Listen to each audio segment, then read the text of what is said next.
స్వర్ణాంధ్ర 2047 అంటే ఇంకా 23 సంవత్సరాలు ఉంటాయి.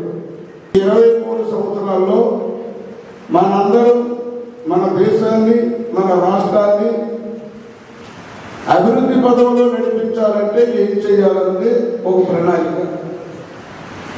మరి ఈ ప్రణాళికలో భాగంగా చదువుకున్న వారు ఉన్నారు, ప్రజాప్రతినిధులు ఉన్నారు, యువత ఉన్నారు, వ్యవసాయ రంగం వారు ఉన్నారు, అనేక రంగాల వారు ఉన్నారు. అందరూ కూడా ఎవరికి వారు ఆలోచించి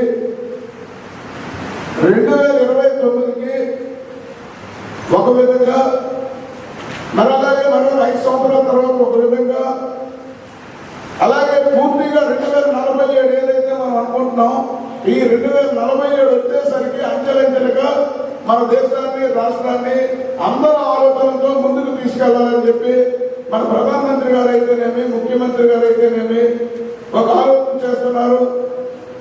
ఆ ఆలోచనలో భాగంగా సార్ మనం వ్యవసాయ రంగాన్ని ముఖ్యంగా ఒక మంచి పద్ధతిలో వాళ్ళకి, రైతులకి అన్ని రకాలుగా మనం ఏదైతే మనం చేస్తే వ్యవసాయం ముందుకెళ్తుందో దాన్ని ముందు పెంపొందించాలి.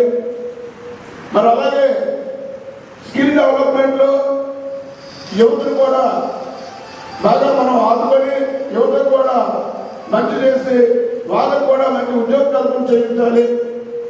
మరి ఆ విధంగా ముందు వ్యవసాయం నుండే మనం స్టార్ట్ అయిన భారతదేశం ఎక్కువ, మరి భారతదేశంలో వ్యవసాయ రంగంలో వారే ఎక్కువ ఉంటారు కాబట్టి, భారతదేశంలో రైతే ఈ దేశానికి వెన్నుముక కాబట్టి, నేను రైతు కుటుంబం నుంచి వచ్చాను కాబట్టి రైతులు బాగా ప్రోత్సహించాలని కోరుకుంటూ ఈ అవకాశంతో మీ అందరికీ కూడా ధన్యవాదాలు తెలియజేసుకుంటూ సెలవు తీసుకుంటున్నాను.